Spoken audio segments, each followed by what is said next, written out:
Hello, everyone. Welcome to our 500th episode of Life's But a Song, a podcast that likes to live in the land of musicals.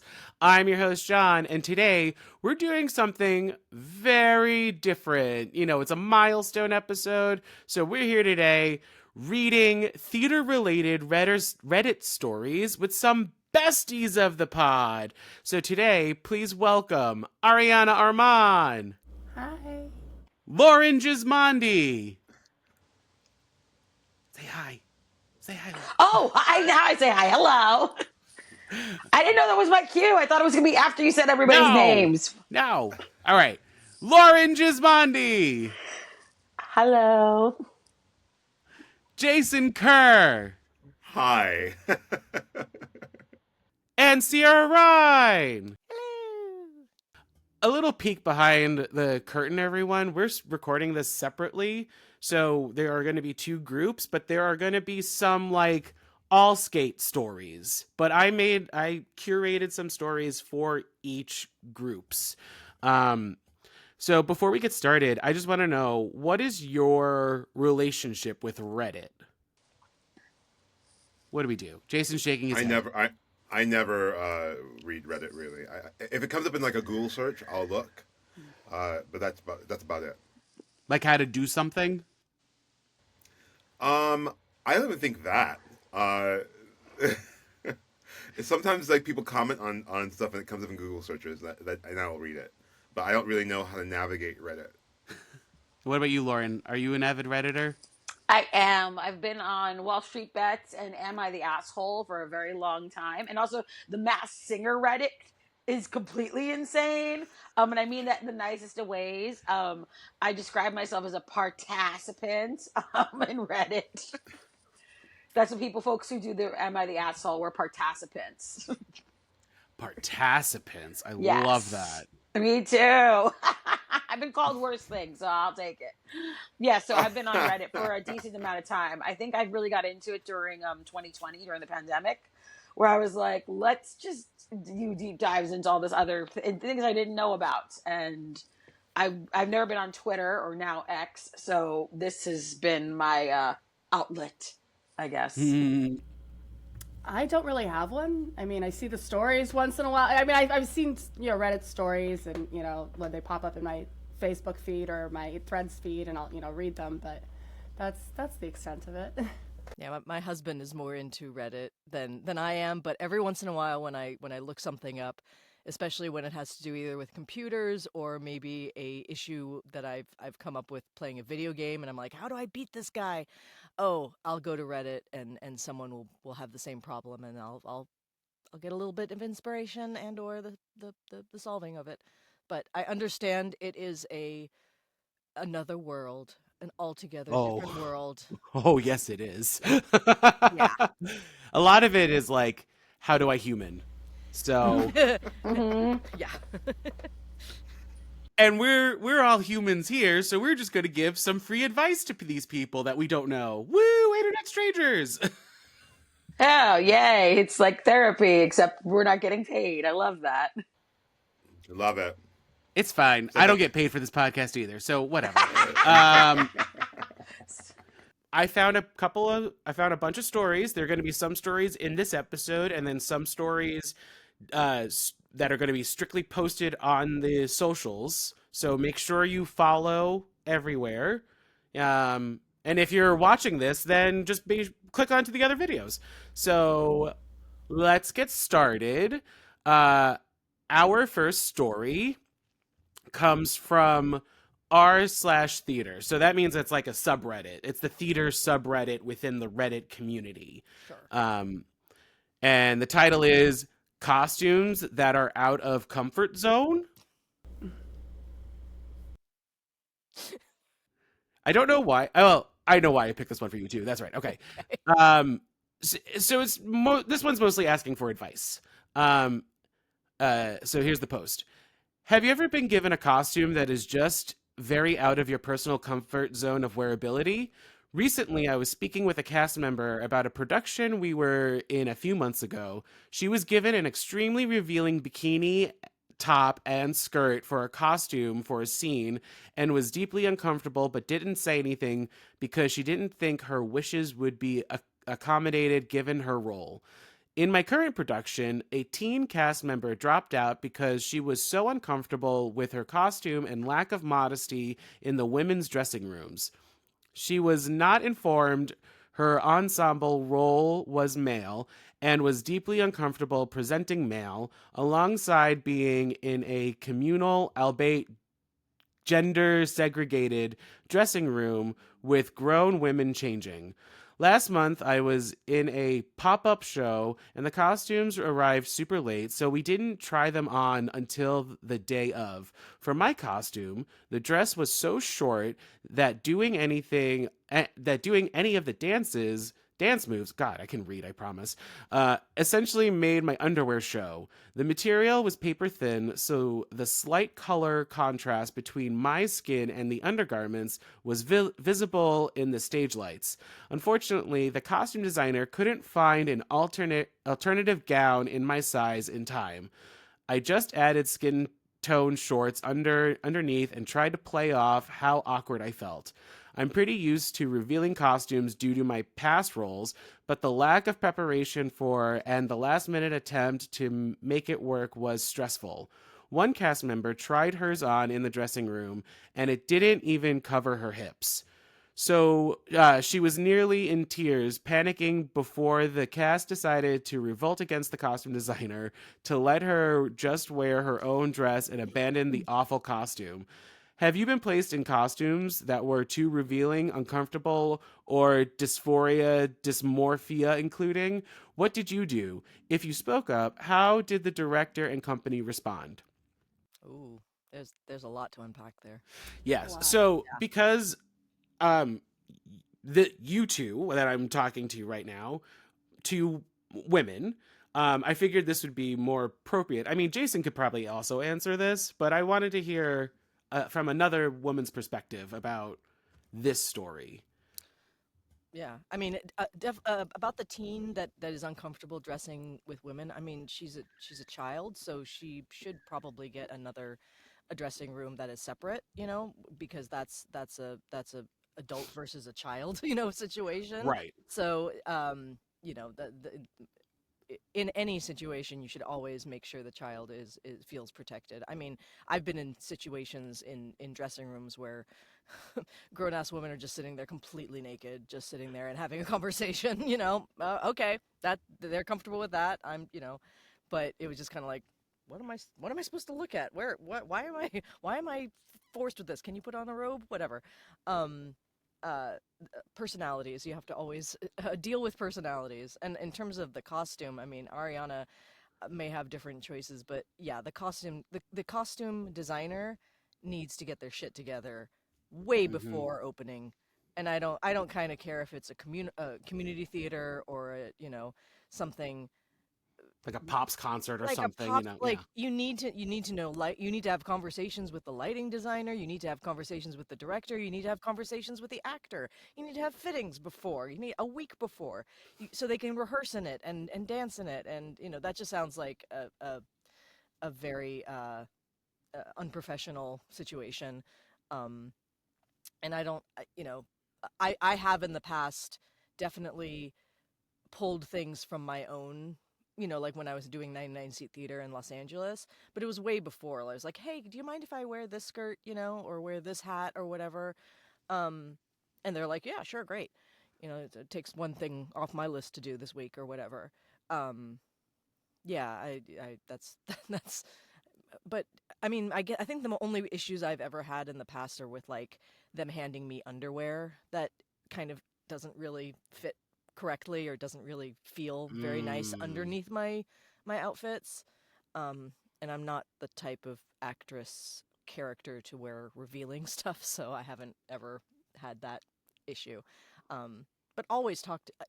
I don't care if you're second banana from the left. Always have a conversation with the director or the stage manager and say, "Hey, I'm uncomfortable in this. Can I have a wrap or can I have a sheer something to just to throw on top, something like that? Can we talk about it?" How about you, Ariana? What are your? Yeah, I mean, this sounds like, especially the last minute costuming thing is, more community theater based, um, and that can put you in a weird situation because they're not always as professional. I mean, they can be. Um, Nothing. You should never be getting costumes the day of. Uh, No. no, like that's just like kind of blowing my mind. I mean, I had a show that I worked on years ago, where, they took my measurements and I gave them my sizes, and they kept coming back with clothing that didn't fit me. And like I'm like, you have like you did all the things you were supposed to do, and yet you cannot find something that fits me, and that, like, that gets very upsetting. You've got to have these conversations, and it sounds like this person is young and probably doing like local community theater, so they don't feel empowered to speak up. But that's just like, that's something that you have to advocate for yourself, and I know that's hard. Like, even at my age, and as long as I've been doing this, like, I hate feeling like I'm the problem. Yeah. Right. So Like, it can be hard to speak up. and there's some shows where it, like, I'm thinking of like Rocky Horror, right? Where you're dressed provocatively, Right. but still you want to keep the actor's Right. comfort in mind. And I think you have to kind of, going into a show too, look at what the physical requirements are going to be, and are you going to be comfortable with those physical costuming requirements? Like you say, if you're going into Rocky Horror, I mean, yes, there are ways to keep it a little Contained. not contained, but it's going to be revealing, and that's the nature of the show. And if you're not comfortable with that, maybe that's not the show for you. Right. Yeah. And I, you have to look at what your comfort levels are realistically, and what realistically is going to work in the show. And if your comfort levels are not there, wait for the next show. And Or if it's a new show and you read the script for the first time, circle those moments. Like if it's like, oh, they're in bed together. Okay, well, how much or little are we wearing to bed or not? Or, there, and have that conversation with the director, like maybe not the first day, but the second day of rehearsal. Take them aside, take them out to lunch, buy them a coffee, say, hey, let's talk about the bedroom scene, or let's talk about the beach scene, or let's talk about, the kissing scene, anything like that, and just say, this is my comfort level. This is what my vision is for what is going to work for me. What do you think? Can we talk to the costume designer, if there is one, Right. and go from there. Start early in the conversation, and you know and make sure that your level is completely spoken, um, so that the adjustments can be made.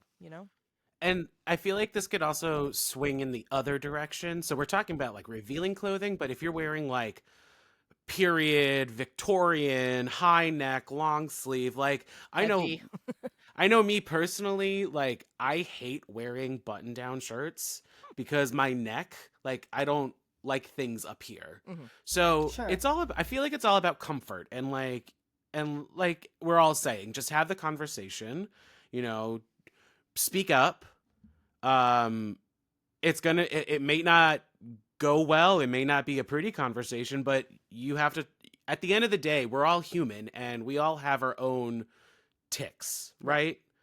So, I mean, certain things I would say, if that's the period and that's the character, you suck it up, and or make it part of the character where he's just like he's constantly pulling at his neck, or it's like, yes. oh, he really, make that a character trait, or something where I've had the most ridiculous costumes for Disney, where I'm wearing horned helmets and every little tiny leather thing that I can throw on, and then the next scene I'm a completely different animal or a different character or whatever. And sometimes the costumes are like, why did they make these costumes in this method, and then I'm only wearing it for like 2 minutes, and then I'm on to the next thing. But and you have to also understand sometimes when it's an established when it's an established costume that's probably going to be handed over to the next actor. You do what you can, and sometimes you just kind of secretly, Adjust. adjust or get your sewing kit out and resew a button here or whatever it is, and then remove it and put it back where the costume designer put it. You go. Don't you dare. Usually, I mean, for Disney, of course, it's like, hey, can you do this? Okay, good, thank you.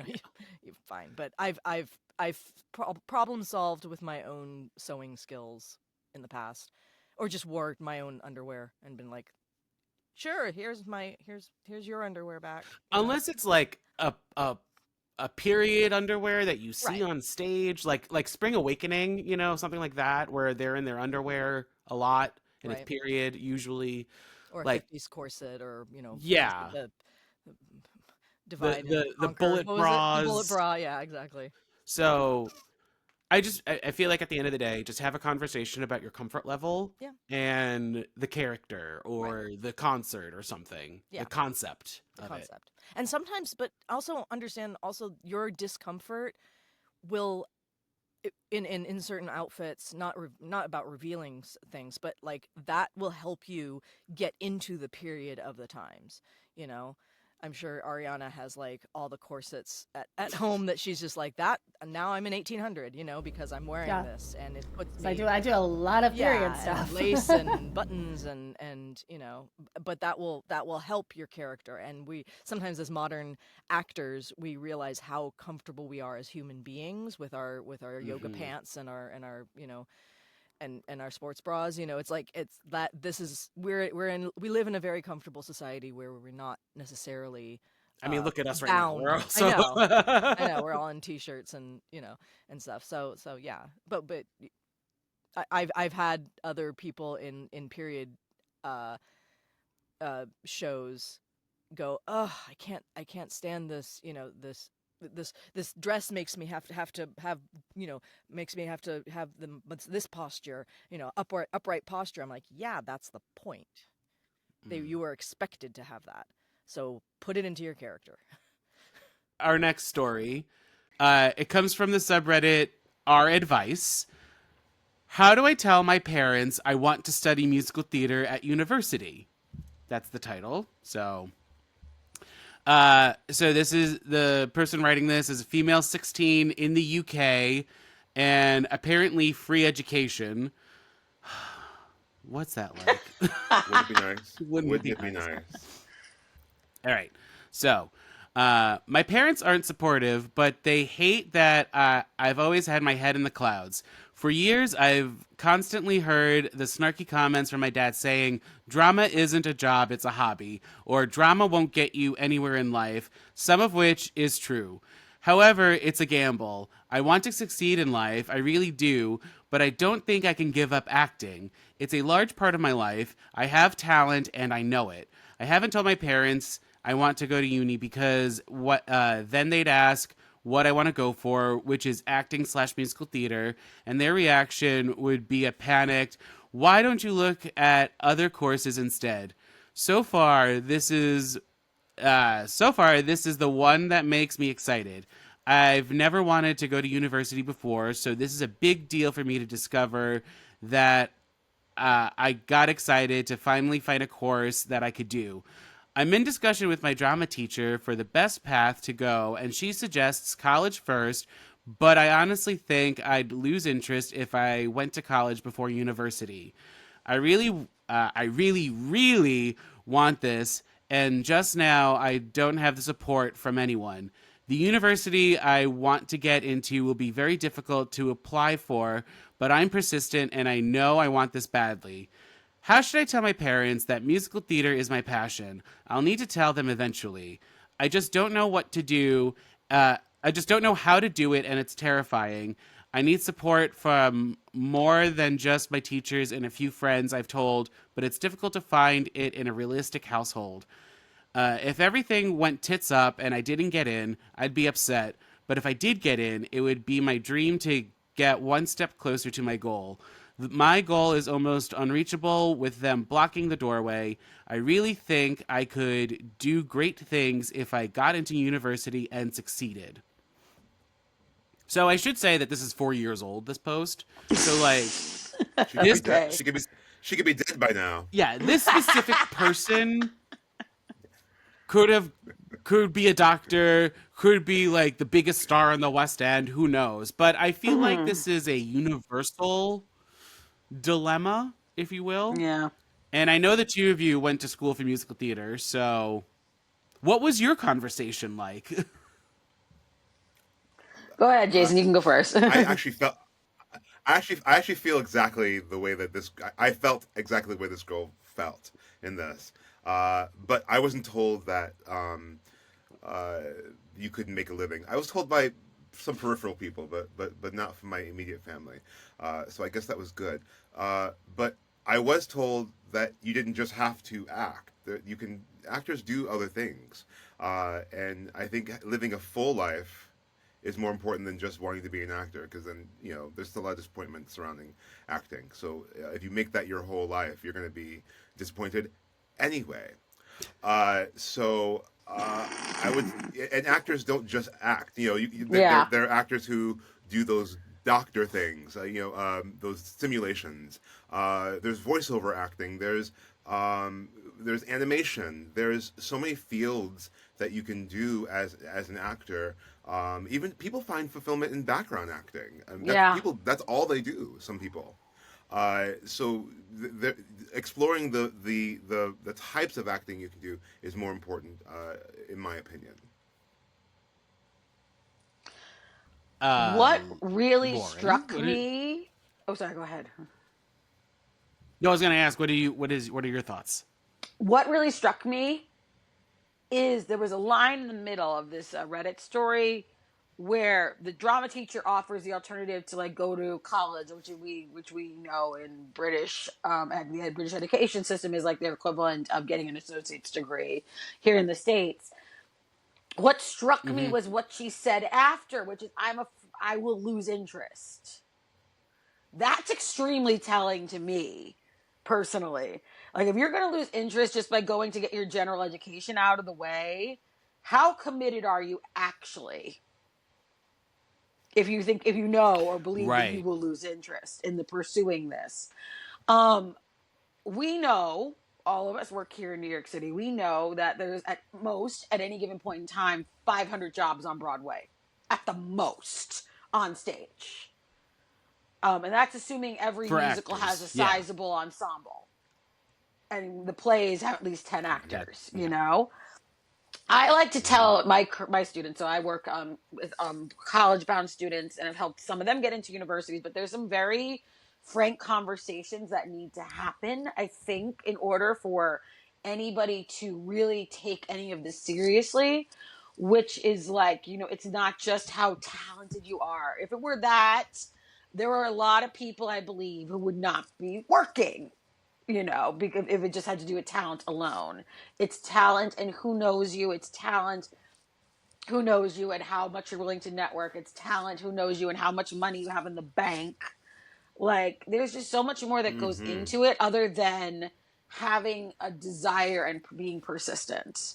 So, to somebody like this, I believe in having a very frank conversation and understanding the costs of what it would be to pursue something like this. I've become more practical as I've gotten older because I was extremely idealistic as a teenager and into my mid 20s as well.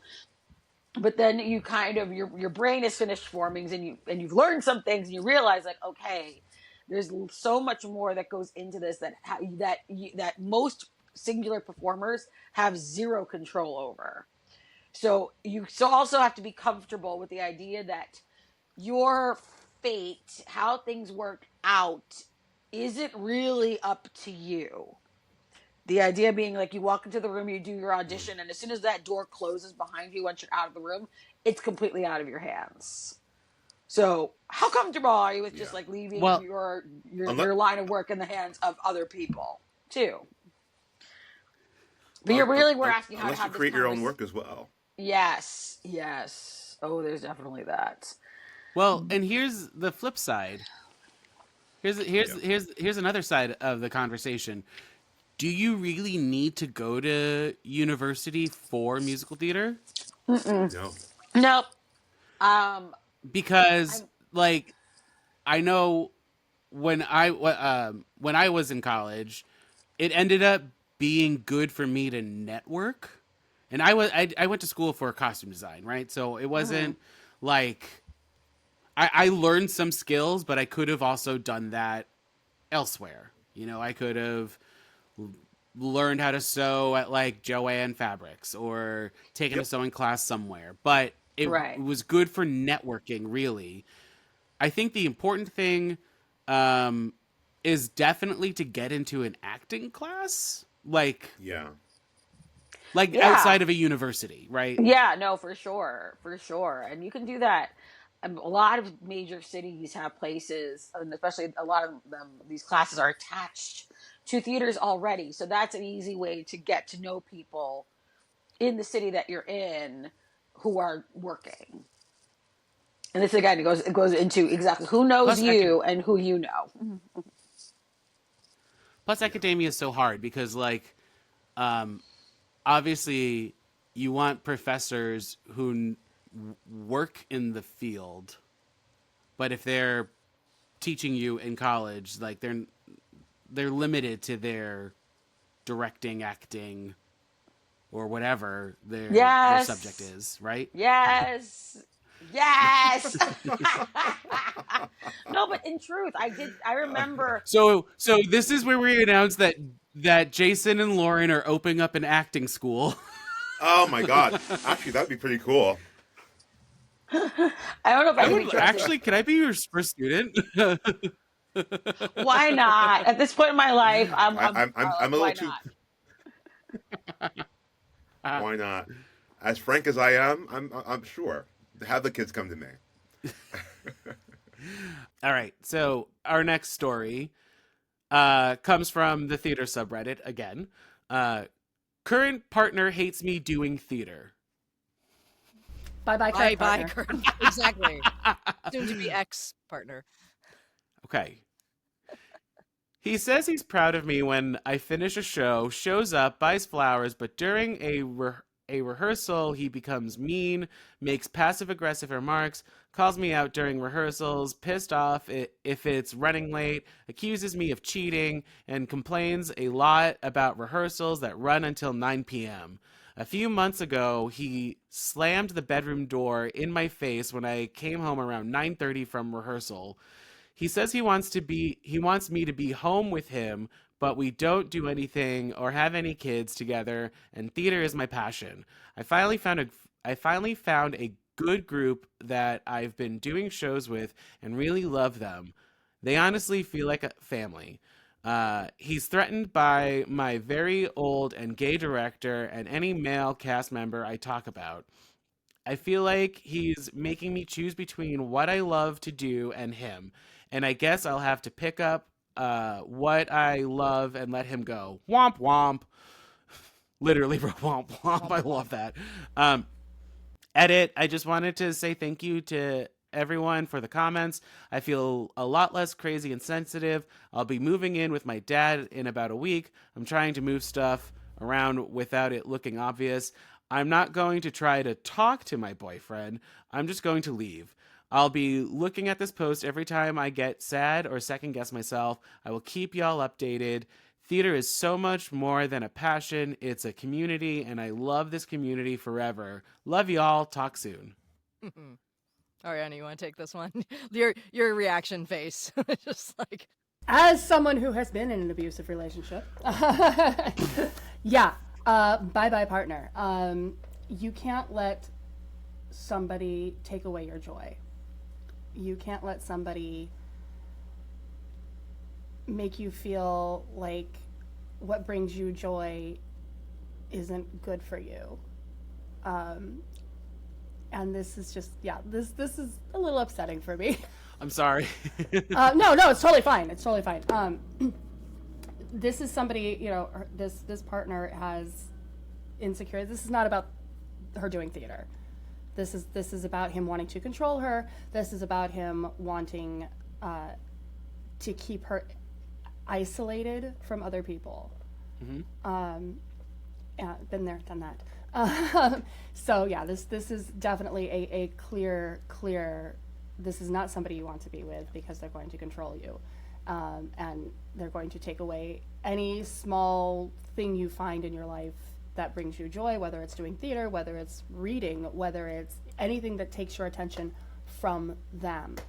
Right, because even though this is a theater-related post, it goes with any sort of hobby, job, aspect of your life, you know, where I'm not sure if what she, because this is from a couple months ago, so Sure. It sounds like she fixed it and is. Yeah, it sounds like she. I mean, it sounds like she knew. I mean, she knew without going on Reddit. She was like, "It sounds like I have to, choose theater over him," and that's exactly what it is. And don't let somebody steal your joy. And it sounds like he's insecure, and he's like, so insecure. That's complete and jealousy and blah blah blah. So it's like, and it's, we're in whether you're pursuing theater as a hobby, whether you're pursuing it professionally, this is something that is a very big part of your life, and it's something that's difficult, and it's something that takes a lot from you. And if you don't have a partner who is supportive of that, and if you don't have a partner who is there for you, when you come back from that rehearsal and you need to collapse and you just need to cuddle, and it's going to make it that much harder. Totally. You're better off having no one than having someone who is going to suck the joy and the energy from you. And he needs, From the this thing that partner you needs to love. find someone who just wants to stay home and just works during the day, comes home at night. Find the right person for you, and don't. Yeah, you've just got different. Yeah, I also loved how and we both were like 9 p.m. That's I know, right? that's the late rehearsal. Right? Yeah, I don't right? think yeah. I mean, even in community theater, I don't think I was getting out before like 11. Yeah, 11:30. exactly. Anyway, it was a funny. I Well- was like, well, everyone's different. luckily, we have an update. Yes, we love updates on Reddit, because then you're like, oh, we get to complete the story. Yes. Okay. Well, like so many of you said, I was in an abusive relationship. I'd like to say I'm shocked, but I think I've known for a while what he was like. We are broken up, and I am moved out. Woo! I added the woo. She didn't write that in. So, life feels weird and sad right now, but really, I think I'm going to come out on top. But the good things are great. I'm about to start dress rehearsals for a musical with the same group, and made a lot of really great friends after my last show. I also have an appointment with the DV advocate. I don't know what that means. Domestic violence. Thank you. You're welcome. To get into some group therapy to see what other resources I may be eligible for. I left this relationship with nothing but my dignity, and for that, I'm blessed. I've applied for a few waitressing gigs to get myself back on my feet, and may have found some young women my age looking for a roommate in a nice little apartment. I see things little by little falling into place, and I just wanted to thank everyone on this sub for giving me some clarity, and that's curtains for him.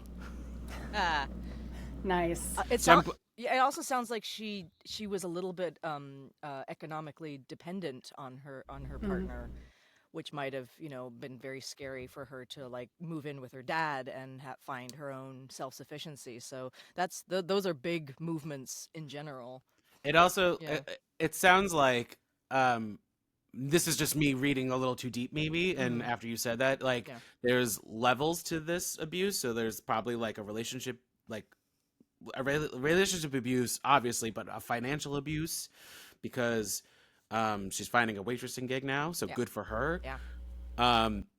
Although it follows the stereotype of a waitress by day, actor by night. Hey, we all do what we can. Never, yeah. That's what we do. But it's I'm proud of her, because you have to realize it, and then once you realize it, like, Do it. she do it. Yeah. It sounded like she pulled the plug immediately once she realized everything. Yeah, I'm good. I'm proud of her. And I hope the show went well. I want to know what musical it was. I was Rocky like, Horror. oh, and now she's now she's And now she's complaining about the about the costumes. costumes. All right. Let's get to our next story. And this comes from Lauren, one of Lauren's subreddits, Am I the Asshole? Yay! Ooh. And I picked this one because I'm really intrigued to hear Jayson's response to it. Oh, okay. Am I the asshole for telling my best friend she cannot be any type of actor?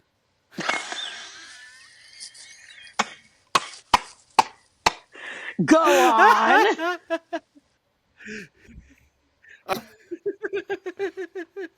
Okay. My best friend, 15F, has always wanted to be a voice actor or a regular actor. I would be totally fine with it, but there is one problem, though. She cannot act. Cannot is all in capitalized, so I tried to put the emphasis there. I think I heard it. Okay, great. In a polite way, she is just all around terrible at acting and putting any emotion in her voice. Her voice is monotone 24/7. The teacher had to stop calling on her to read because she made it so boring that the teacher almost fell asleep. She is the definition of reading like a robot. She has been to several acting classes to try and get better, but she made no progress at all. She tries out for all the main roles in the school plays, but the best she ever gets are side characters with maximum one line. Also, she cannot do any other acting to save her life. It looks like she is role-playing a statue. I know she tries really hard. Oh, sorry. I know she tries really, really hard, and I feel bad, but from the outside, it looks like she does not care. Also, if you're not good and experienced, you do not make a lot of money. I told her maybe she should get a backup option just in case acting does not work out, and she flipped. She told me she did not want to be my friend anymore if I did not support her dreams. I do believe if she tried hard enough, she could make some decent money, but even the people with natural talent struggle in voice acting. I try to support her, but she just has no acting talent at all. Am I the asshole? Sad face. There's a sad Speaking of it- emoticon here, so I had to say it. He's being a very good friend. I mean, there are some hard truths that, If you can't tell the truth to your friend, who can you tell it to? right. Lauren, you're very quiet. I was muted. I'm just listening. I think that there are even jobs for boring actors. Look at Ben Stein. Oh, that's Wow. But he's a finance guy. He is, but he also was in Ferris Bueller's Day Off. And- He had a game Game show show. called Win Ben Stein's Money. Yeah, but that's also a personality. This guy's saying this girl doesn't have any personality. Exactly. So maybe her personality is no personality. She's Gen Z filler, Gen Alpha filler, whatever. Like, there's a place for everybody on stage. Some of us are supposed to be trees. Some of us are supposed to be background actors. But I understand where the friend is coming from, where they know that their person, the person in question, right, really does want to pursue this on a professional level. And it's one of those things, I think, where as a friend, you have to kind of ask yourself whether or not saying this, is it worth risking the friendship? How strong, in other words, is the friendship strong enough where it could take it? Yeah. I mean, plus, this person is 15. Like, Right. you can change your career 7 times in your life, right? And who cares? Yeah. Yeah. It kind of does go hand in hand with that other story about studying musical theater, where you're like, Right. Should I go to college for this? yeah, or you really do need to find a job, like a job, because because as much as you want to be like an A-list actor in Hollywood, that's not going to happen. Like that's going to take time. That's like So 1% of people who even go into it. and Yeah, even 1% of 1% of and 1%. even then, it doesn't mean it's going to happen forever. Like you could Hmm. star in a movie and then that's it. You know, Yeah. it's hard work. So you have to expand. But I mean, I Hmm. don't know.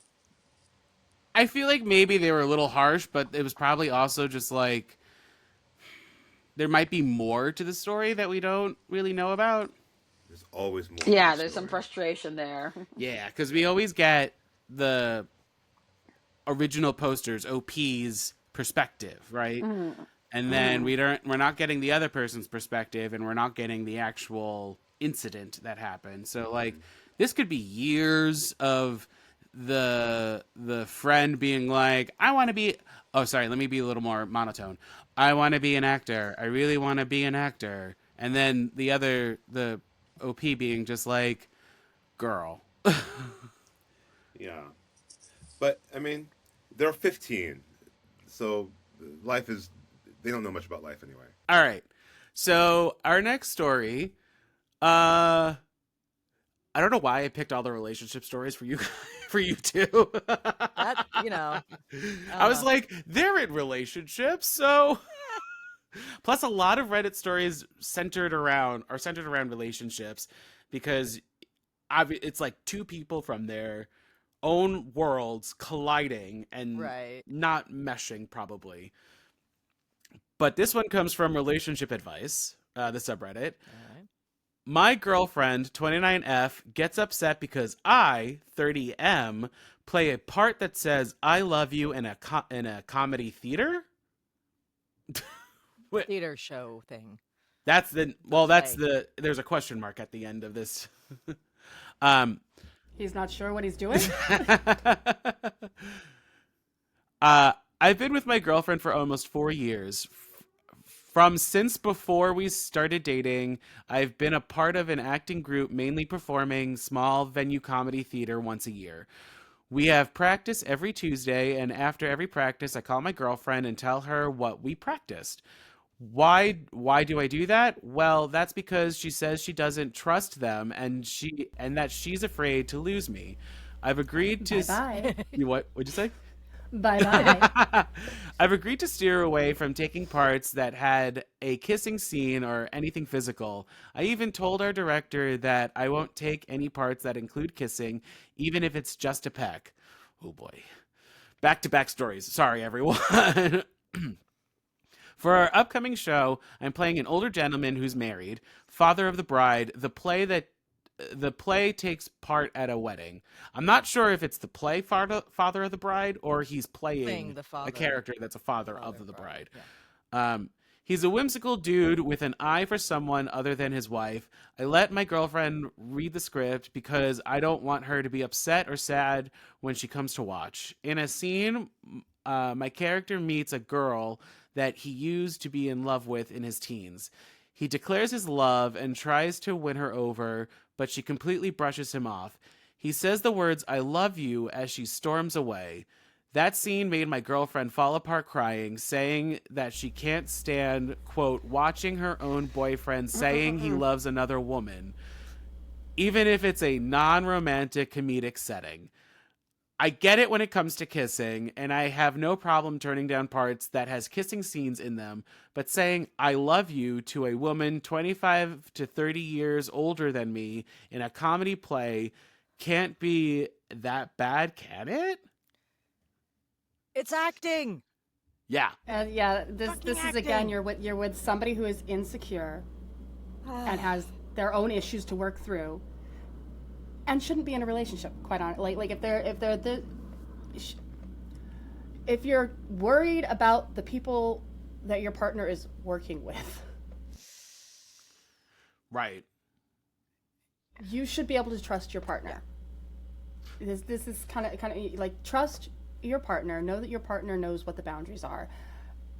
It is not on your partner. It is not your partner's fault if somebody hits on them. it is your partner's responsibility to turn that down and to, be like, hey, I have a girlfriend, I have, a wife, I have whatever. It is your partner's responsibility not to act on it. You cannot get mad because the person you find attractive, that you want to be with, is found attractive and desirable by other people. Clearly that's going to happen. The issue is, how does your partner deal with that? And if you can't separate, this is a job, acting is a job, it's a profession, it's make-believe, it doesn't mean anything once you're off stage, don't be with an actor. Don't. Just don't. You're right. Yeah, I had I've kissed a couple of guys on stage, and sometimes I do tell my husband, like, hey, just let you know, I got to kiss this guy on, I get to kiss this guy, whatever. I've kind of warned him ahead of time, and he's like, okay, so just so he's like, it's not, because I think there is sometimes like a whoa, okay, but it's not something to say, oh, you can't play that part, you can't kiss him, you have to, I have to okay the script, I have to okay, I have to talk to the director, or it's like, no. There's a personal responsibility towards playing the character, making it happen, and also, and especially when there is lots of sexual, or once again, if you're naked with someone or whatever, and in film and television as well, you can tell your partner, I've got a, what's a intimacy coordinator, on stage. You're not in private. You're kissing someone with hundreds of people watching you. This is not a private moment. No. This is not. Get your fucking ego and out of the way, and understand that this is still storytelling, and having someone either be romantically, kissing or dancing or anything like that on stage, it's just make believe, and if you have worries about someone taking it off stage, then that happens in every single job. That happens at the office, that happens at the restaurant, that happens everywhere. That's not just an actor's, just because we kiss each other on stage, and usually we're prettier than most people, whatever. We're cast prettier, whatever, than the office people. But To play devil's advocate for a hot second, though, Yeah. Absolutely. because here's the thing about Reddit. yes, We're only given the one side of the story, right? So sometimes there's like a darker underbelly with a lot of things, because I'm not reading any of the comments really for this episode. I'll post all the links. Yeah. all the links everywhere. But what if he cheated on her? In the Like, past, just you in mean? the past, yeah. Like, what if that Well, was that's something they have to deal with. That's something they have to, they go get counseling, go get, because dealing with that kind of insecurity in a relationship, whether he cheated on her or not, and if he did cheat on her, and if that was something that happened, that's something you have to work through, and either fix it or move on from it, and go your separate ways.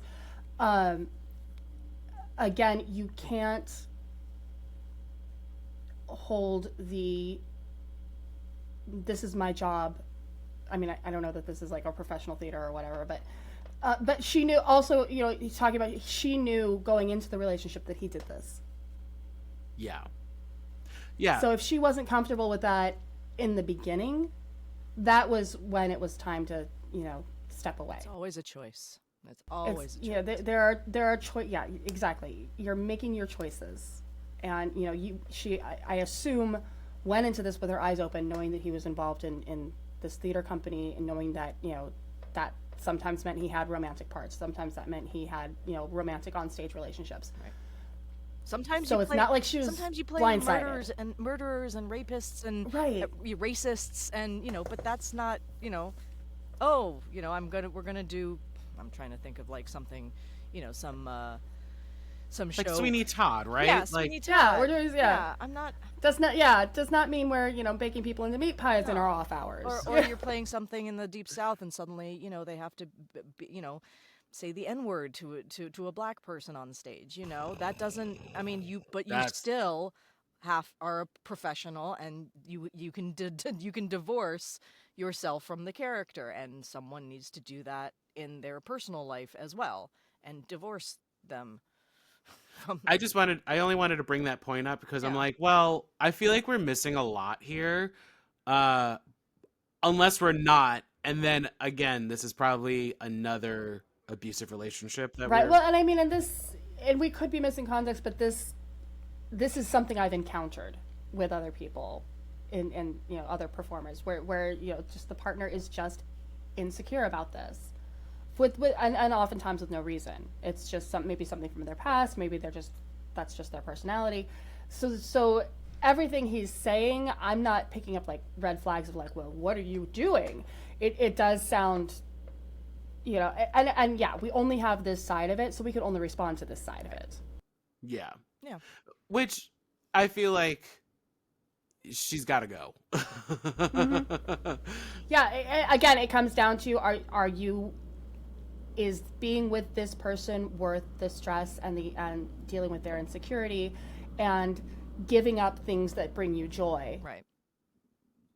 And especially if it was like, oh, I'm a religious person and I don't want to kiss anyone but my partner on stage, then that's separate.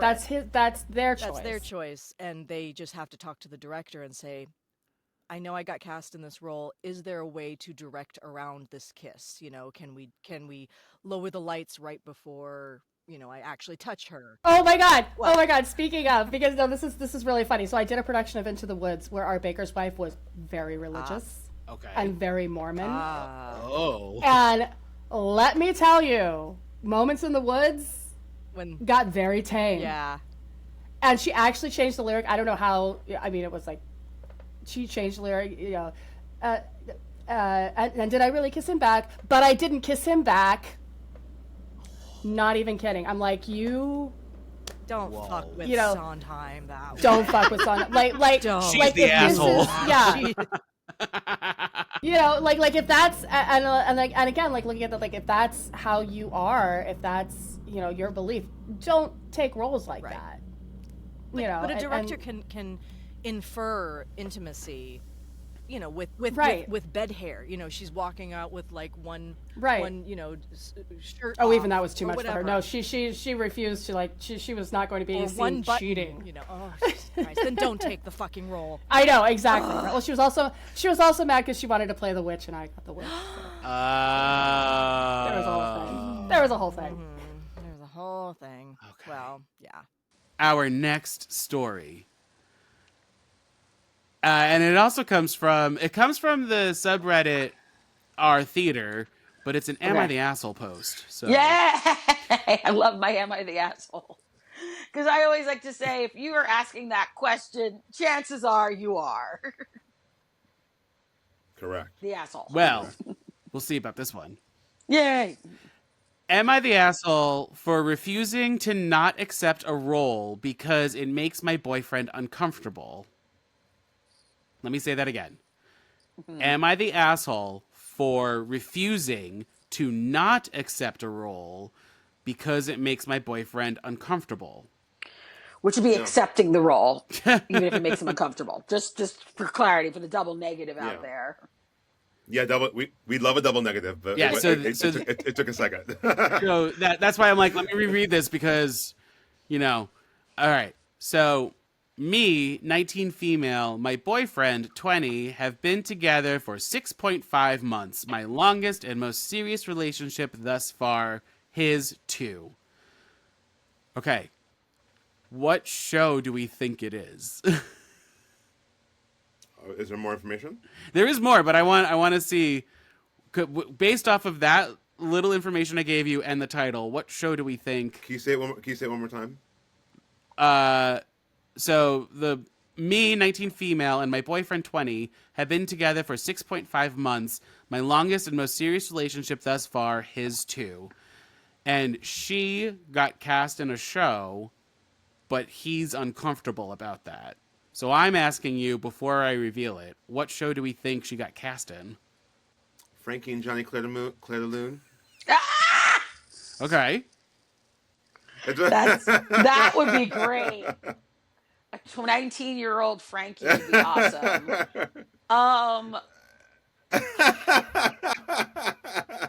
I feel like it has to be like a musical that could be raunchy but isn't terribly raunchy.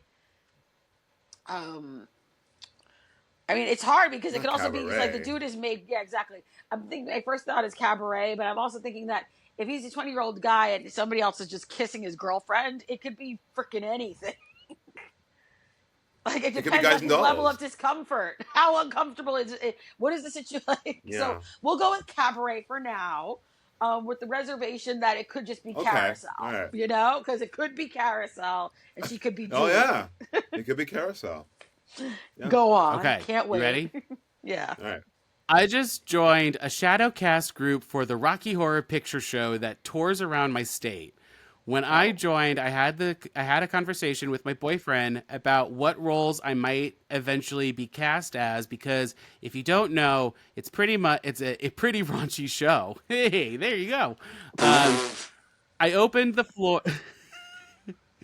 I opened the floor to any questions or concerns he might have that I'd be happy to answer, and I told him if any other questions or concerns came up to let me know at any point. We got to a good spot with it. The Shadowcast group collaborated with my community college to put on a show. I auditioned for Frank, and later on, there was the first Shadowcast show I was in as Dr. Scott, which my boyfriend came to see. And added detail, our first week of dating, we went to our Rocky Horror Picture Show. That night after the show, the director told me he was heavily considered. Told me I was heavily considered for the role of Janet, the lead. Oh man, I'm loving all these caps lock moments. I've been doing theater since I was in 4th grade, two elementary musicals, and a high school. And in high school, I did 4 plays and 4 musicals.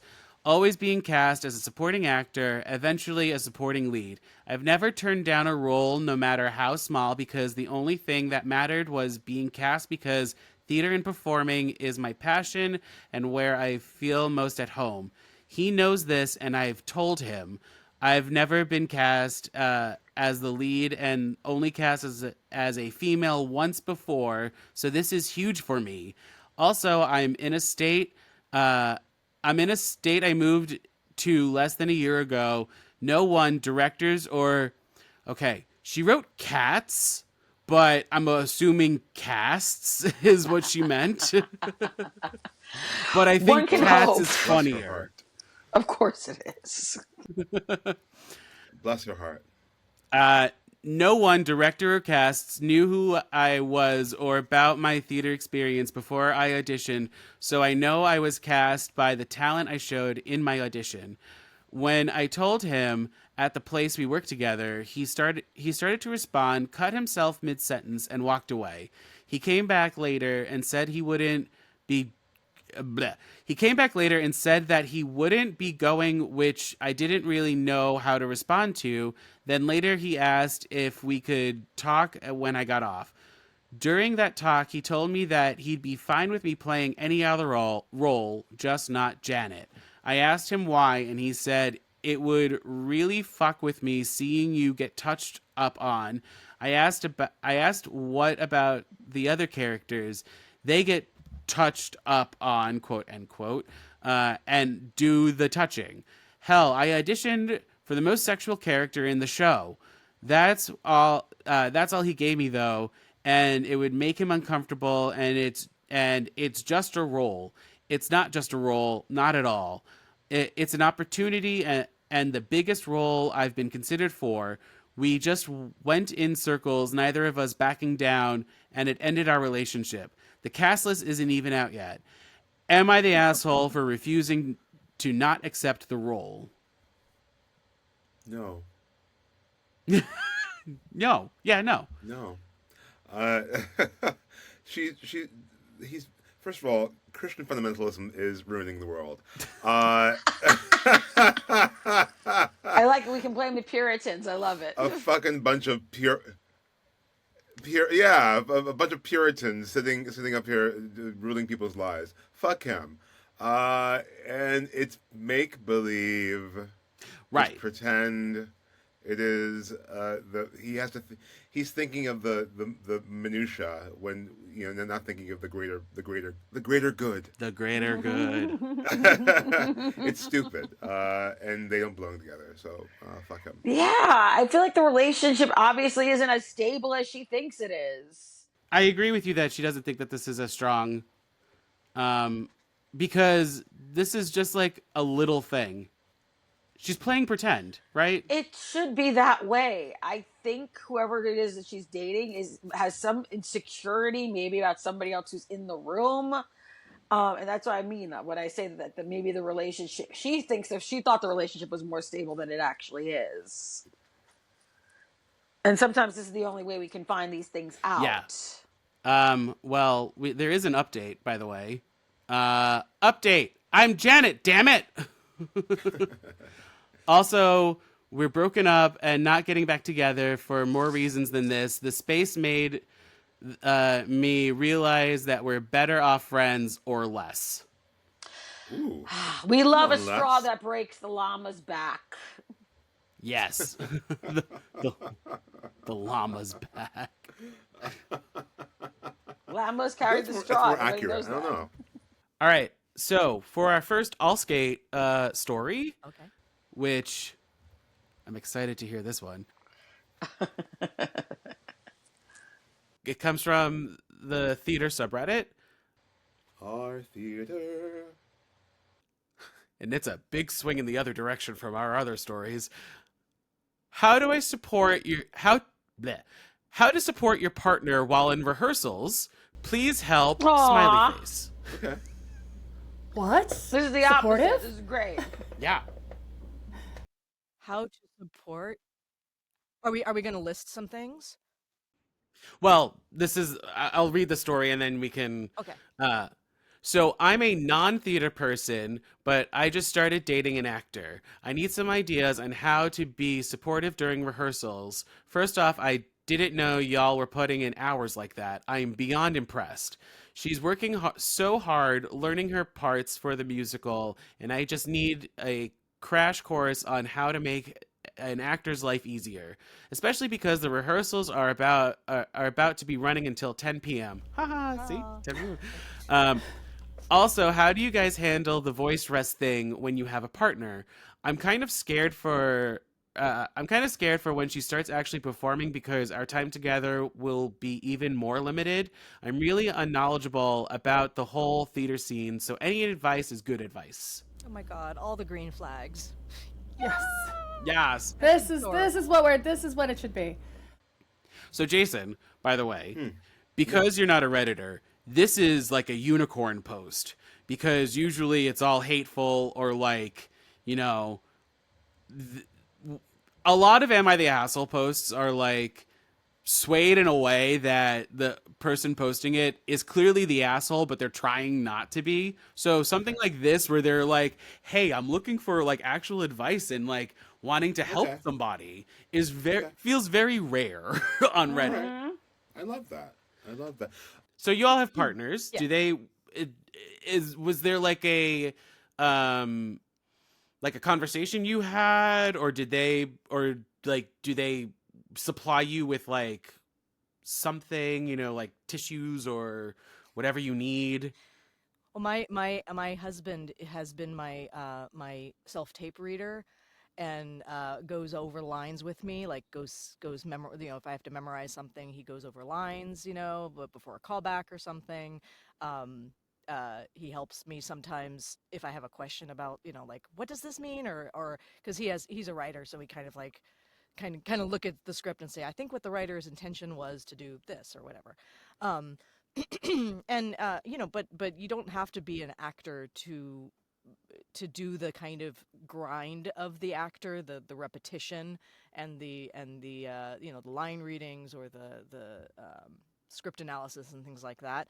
But there's things like, hey, I'm gonna be coming home from rehearsal and I need potatoes in the oven hot when I get home. That just even like meals and snacks and foot rubs and baths and excuse me, and hot teas, waiting for me, like the kind of Mhm. domestic stuff that you can do for anyone when they come home after a long shift. Making sure that there's always honey and lemon and salt gargle or whatever it is that makes everything more Oh, what's comfortable. that? There's Yeah. like that mask that like shoots air, hot air or something. Well, yeah, like That humidifier kind of things. Yeah. yeah, something like that. Make sure that's charged, I guess. Yeah, those little things. It's really, yeah, it's really no different than being with a partner who just has a Yeah. job that is demanding. Yeah. It's really no different than being there in that way. Hmm. Being there for them when they get home and being supportive and being there to talk to them. Um, specific to a partner who's a performer, yeah, be willing to run lines with them. Be willing to, Yeah. to listen to them vent about whatever crazy thing happened in the theater that day. It kind of makes me laugh that there's just kind of this, like these non-theater partners have this kind of, we're like completely different creatures. We're like Human. completely Yeah. Well, it different makes sense because you're like, beings. And oh, you're in rehearsal until 10 p.m. So right, do I stay up? Do I? right, and those are things that you talk about. Like do I need you to be awake waiting for me when I come home, or do I understand that, like, you've got a 9 to 5 job and you have to get up early in the Right. morning, so you can't be waiting up for me but if it's an important night, be up Yeah. waiting for me. There's compromise on both sides. I will say You that sometimes, like he asked like what will happen when they're on vocal rest, and I'm like, oh, texting is fine. You can text each other. Even Do we on get the and whiteboards out? sitting next to You each can just other texting texting. each other. You can still watch TV, late at night, watching TV. I think there's sometimes a certain sense of um, what's gonna help. Like Pete, my husband, if like especially during winter, if we have the window open because it's too hot in because of the radiator or whatever, sometimes that dries out my throat. So sometimes he has to consider that so I don't wake up with a sore throat just because it's dry or cold or whatever. Mhm. So he has to consider how things will physically affect my instrument from the top down. um and but that's just being in a relationship, no matter what jobs we have. It's all about communication and being able to, for each partner to be able to establish their needs and Yeah, boundaries. And it's adorable though. Lauren, I want to talk about the voice rest business. I've never been one to like be mad. There are times you do have to rest. You do have to take it down. But every day, that sounds like she needs a I little bit more training, maybe. it's Uh, that I also think it's a stamina question too. Like oh how God, much that individual is it broken again? It's yeah. broken again.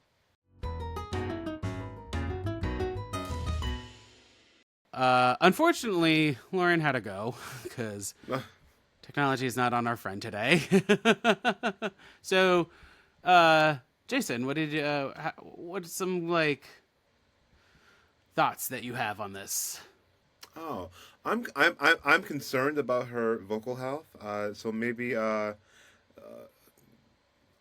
don't know, co- getting her a good coach. That might be helpful. But no, just I find I have a friend once who said the business is full of rejection, and just to have a loving partner at home is helpful. Someone who is there to listen to you, and vice versa. It's not always one sided, but you know, general support is I think all we need, all I need at the end of the day. Yeah, I feel like, asking what your partner needs for um like to have a successful tack, to like, have food ready, have tea Yeah, ready, yeah. bath salts or something, whatever It they just need. for me, just groceries bought. Yeah. You know, that's the thing. Yeah, I wonder how single people make it, because it's tough. I was telling you about tech last week, and tech is horrible, and I'm doing things on top of everything. So, and I was like, wouldn't it be nice to just have someone to buy my groceries, or just say, hey, can you grab this for me, so I wouldn't have to do it at the end of the day. Well, update. Uh-oh. 10 days later. 10 what's the sign? 10 days 10 days later. later. You all had amazing suggestions, and I really appreciated hearing about the ins and outs of the theater world on this sub.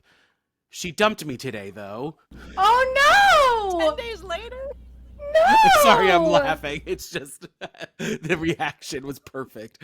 I had a feeling this was coming, but pushed it to the side as just the stress of rehearsals. I guess some people just don't work out. Hopefully she performs great still, but I don't think I can bring myself to come see it anymore.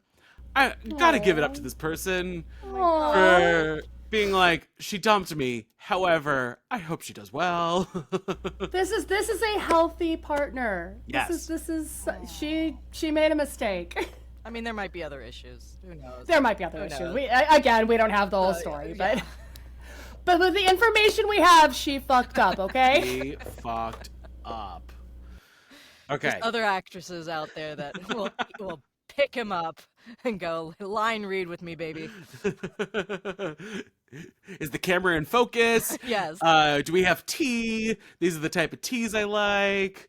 I'll give you a list, honey. I'll give you a list. Hold on. I'm including Lauren in our last story, so we're gonna... Oh, you calling her? Oh, I should call her. You can call her. Wait, let's call her. Let's do that. Call in. Hello. Hi. So, I have one last story, and I'm intrigued to hear your answer. Jayson, can you hear Lauren? Lauren, can you say something? I can. Which I wanted to incorporate Lauren on this because I'm intrigued to hear her response. It comes from the subreddit R Musicals. You're taking a friend to see their first ever musical. What's the worst possible introduction to musical theater? First. It's just a little short one, and I figured we would have fun.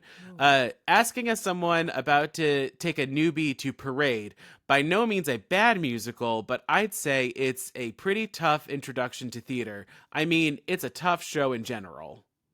Yeah. That's it. That's all they wrote. Yeah. But like, what do you think is like a bad first musical to introduce to somebody to musical theater? That's a tough one.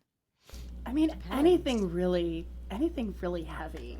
Anything like Parade is a really good show, but like if that's like the first, don't take somebody to something that's depressing. Les the first Mis. time out. Les Mis. Well, Les Mis, I think people because that's kind of so part of the culture now. Like it's people even if you don't know musical theater, you know something about Les Mis. I mean, it's in the title. It's Les yeah. Miserables, the Miserables. The Miserables. And they survive for the most part. There's hope. There's hope by the end. Right. There's a lot of death too, Oh, but yeah, of course. Right. Starlight Express. Starlight Express, Jayson said. Ooh, good one. It really, God, I mean, unless it's like a bad show, like, there's heavy stuff. I can't think of anything that's like, I always say, like, the things to go to are the ones that are kind of, lynch, kind of like the classics. Go see the classics. Um, but even Sound of Music has Nazis, and Cabaret Right. has depth, but it's still a amazing musical. Um, like, maybe don't go see Assassins because that's like too that's kind of too confrontational for some people to go see, maybe, but it's a brilliant show anyway. But like, see a couple of see where Sondheim is coming from with his other plays or his other shows before going to see Assassins, and then you'll be like, oh, I understand now where he's coming from. Lauren, what about you? What are your thoughts on a bad first musical, but not like bad? I guess they mean just like next to normal is a little hard one, I would say. In other words, if we were to bring somebody, they might not go back if they saw with his show. They would definitely like swear off musicals forever. Probably. Kind of thing? Okay. Oh. Depending on the person's sensibilities, I would say, oh, hold on. I want to make sure I get the title right. No, because it's one of those ones where I'm like, it has to be accurate. Oh, Teeth. Oh, Keith? Teeth. Oh, Teeth. Teeth. Oh, based off the movie, yeah. Oh, yeah. And Your Life Story. Shut up, Jayson. He said my life story. I was about to say any one. Oh wait! I know. Oh no, I have a much better answer. Oh my God, I have a much better answer. Any one-person cabaret show. Damn. Oh. Damn. Oh. Yeah. That's go ahead. You can share that one. I mean, it's She part said of the run- recording. It's going to be in the edit. So She said, "Run and tell that." You can hear me or not? Because I can't hear Jayson. Jayson can hear Oh. you. I can absolutely hear you. You're on speakerphone, baby. We figured this shit out. We went super low budget with. Hey, listen, if it works, it works. Like, let's not knock it. Yeah, that is my want. You want to turn somebody off? I would also up there for me is I've been to an improvised Star Trek musical, which was Improvise? so bad. Improvised Star Trek musical, she said. Oh my God. So I'm like scrolling through the comments in Yeah. this one because there's a lot of them. Yeah. Somebody said Sondheim's Passion. Ooh. To be clear, I love Passion, but it is extremely bleak, uncomfortable, and an acquired taste, to put it mildly. Yeah. I do love that show. I mean, a lot of, My favorites, but yeah, It's one of my fav- absolutely correct. Not a first Yeah. musical. I would say a lot of Sondheim is, Not a lot, well, some like Assassins, Passion. but they're entertaining. Later Sondheim. Later I would Sondheim, say yeah. Post Into the Woods. Oh, Post Into the Woods Yeah. Sondheim, yeah. Yeah, Post in the Woods sometime, I would say. What's that Yeah. one show that he did? Roadshow? Was that him? Roadshow, Ro- yes. Roadshow, Wise Guys, and I saw that it's one. all the same show. Yeah. Actually, now that I think about it, yeah. And then I saw We Are Here, which, Mhm. if you didn't know one of the movies or any of the movies, you're fucked. Because you're just watching it going, what the fuck am I watching? Is it We Are Here or Here We Are? Here we are. Here we are. Here we are. You're Here right. we are. I get It that. depends on what you've. It also depends on what you've been exposed to, because it's just Two very different shows. We Are Here and Here We Are. here we are. If you like absurdism, then you're gonna like it no matter Yes, what. it's going to be fabulous.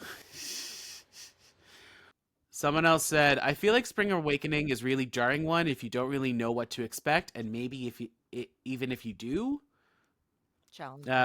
Someone else commented, The Girl from North Country.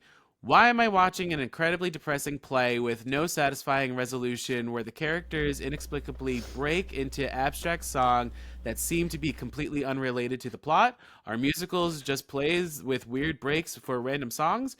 Can we just stick with plays and concerts as separate things? No. I'm not sure how this show got a tour, but I feel like the creator went into it with a sincere, passionate mission to make it the worst jukebox musical of all Oh, time. oh no! And the- I just came up with the worst What? one. oh, What? I hope I remember the title correctly. Swept Away. Swept Away. oh, yes. Was that one like about a pirate ship or something? Like it was like about like a whaling ship. Oh, and they And- were eating each other by the end. And there's cannibalism. yeah. Like I went into it not knowing anything about it, except that like a friend of mine was in it. Yeah, this recently was on Broadway, right? Yeah, it was recently on Broadway. It was like I'm talking. This is like maybe a year ago, and like it starts off pretty decent, like and like the music's good, and you know, and then like you get, it's like all like lost at sea, and then yeah, there's cannibalism, and it's just dark, Yeah. and it's like I don't. Sounds like no one should see that. But No one should. as a first feel musical, oh, ew. but as a first musical, definitely not. Oh no. It was horrifying. I mean, I would. oh. Oh, go ahead. Well, I mean, we live in New York, so there's a lot We see of of things. We It's see so a lot of many things. choices. Remember the show I worked on? Only Human? Which one, John? You need to be specific. What? One about Jesus? Yeah, Only Human, where Gary Busey played God. Oh my goodness. And that is the God. I remember. Okay, so I do remember seeing that, and my thought was, "This isn't the God I want, but this is the God I feel like we deserve." Damn. Damn. There's another commenter here, and it's a show I've never heard of. So they wrote Ghost Quartet. I took friends who are musical lovers to that and had to apologize. Do you know this show? No. I don't know this show. No. All I'm right. gonna look it up, but yeah. I think I've heard the name, but I don't know it. Ghost Quartet. Yeah, I don't know. People like that one person who was like, can we not break out into song? It's like that. Musicals. Music is still a storytelling element. How you do it, whether it's successful or not, that's up to the composer and book writer and lyricist. And and sometimes there are bad musicals, sometimes there are really good musicals, sometimes there are incredible jukebox musicals that are really like Beautiful is a wonderful Carole King biopic musical that uses music both as in within the reality and as like separate monologue kind of performances. Like that to me, that's the way you introduce the concept of a musical to someone. But don't take them to a bad musical, because that's just gonna make them not understand the storytelling power that musicals have. It's just not good. So I looked up Ghost Quartet. Yeah. It's a song cycle written and composed by Dave Malloy. The show is described, this is from the Wikipedia page, by the way. The show is described as a song cycle about love, death, and whiskey. A camera breaks and four friends drink in four interwoven narratives spanning 7 centuries. And apparently, it does not take place in any chronological order. And yeah. So it just sounds like a lot. I like kind of the concept of it. Like, It sounds interesting, Yeah. but I also hear song cycle and I'm like, Yeah. I always like, what is a song? What? Yeah. What is a song? Like, why is it a song cycle and not a like, where's the difference between that and song cycles always are like, here's a concept of something, but not quite a musical. Like, it sounds more like a concert than an actual musical staged thing. Jayson, do you have any ideas of like bad shows to start with Muggles? I saw a show called In My Life. That was pretty rough, and I would probably never return to theater if I saw that. Lauren, have you seen a show called In My Life? Ooh, I can't say that I have. It's pretty rough. It was pretty rough. It ran longer than it should have. Someone else commented saying next to normal, which I agree Oh. because it is a heavy, heavy show. Beautiful, but you need to be in the right headspace in order to watch that. And like when we did that episode, I don't think I was, but I had to watch it because we were going to record on it. So, but the one that comes to mind that when I first read this and I was just like, oh, this is the perfect show because if you don't know anything about it and you go into it blindly, you are fucked. What? Oh, Calcutta. Oh. Does anybody even do that Yeah, one I don't anymore? know. I don't think so, but it's still the one that you are like, that everyone knows about in the theater industry. You know, it's infamous. where everyone's naked. Yeah, it's infamous. Yeah. It's infamous. Yeah. I mean, we've been to, fringe festivals where you're watching a new musical that shouldn't be on stage at Yeah. all, and you're like, Don't take them to a fringe festival. don't take No. fringe. Well, on that note, everybody, I'm gonna say we did it. We did We something. did it! We did it! This is gonna be so fascinating to edit. You know what? I know there's no sharp or flat in this because we're just reading Reddit stories, but I'm flatting technology. There you go. There you go. But what do you all have to plug or promote? Let me start with Lauren since she's on my phone right now. I'm actually about to go into hibernation for the next couple of months, so I'm going to be in recovery and doing some stuff like personal things I have to take care of. So I have nothing to plug and promote other than I will be watching many movies from my couch for a while. Arianna. I mean, the usual, the monthly Stonewall thing, and who knows? Yeah, we're going into caroling season, so you might see me around town doing that. Jayson, what do you have to plug or promote? Come to the Metropolitan Opera. I'll be in the production of Porgy and Bess until the end of January. Ooh, Porgy and Bess, Lauren. Yes, I got the email from TDF letting me know that it's Porgy and Bess is on TDF now, and I'm like, oh, Yeah. twist my arm, why don't ya? Well, Sierra, what about you? What do you have to plug or promote? Once, just like Arianna, it's caroling season coming up right after Thanksgiving. It just like boom, it explodes. I'm with Manhattan Holiday Carolers, so you can see me in like my little Dickensian outfit. You wear Dickensian outfits, true, Aria? Yeah. Yeah, Bonnets and bustles. bonnets and skirts. And comfortable underwear underneath. Modern underwear, in case you're wondering. I mean, that's another one where it's Dickensian, so it's long and there's a lot of heavy material. Yeah. And a hoop skirt. Yeah, it's cold. Oh, And yeah. God. A lot So of costume layers. designers did right a lot on of that one. layers. Yes. I mean, thank God there's a lot of layers because it's outside a lot of the time.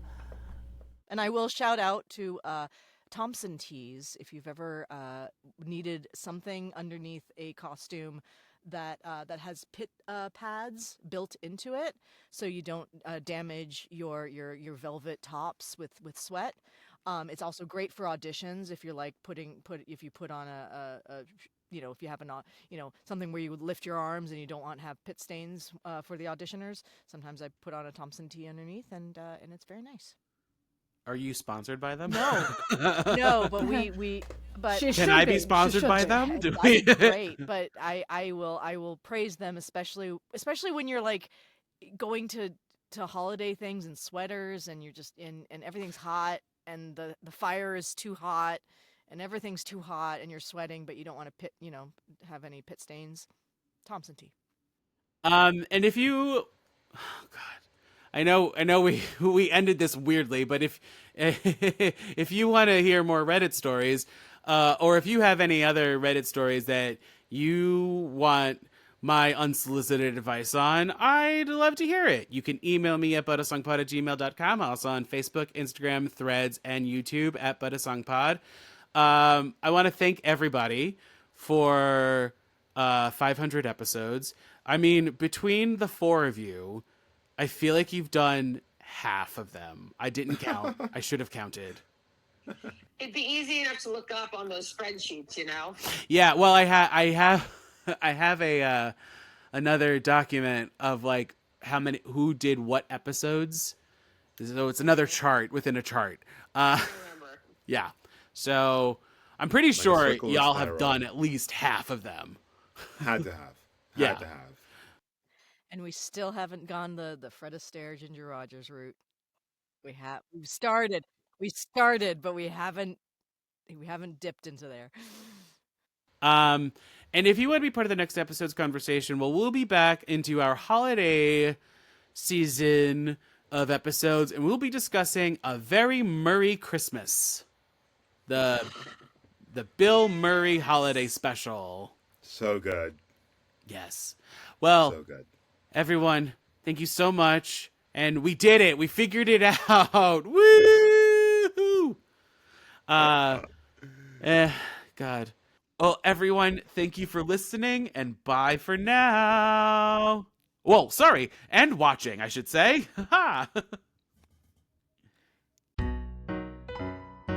Special thanks to Aaron Choi for creating the pod's artwork and to Nick Bombasino for composing the theme song and the jingles. A huge thank you to CastBox for hosting this podcast, and thank you again for tuning in to today's episode of Life's But a Song. Bye for now, everyone, and have a musical day. Go to therapy.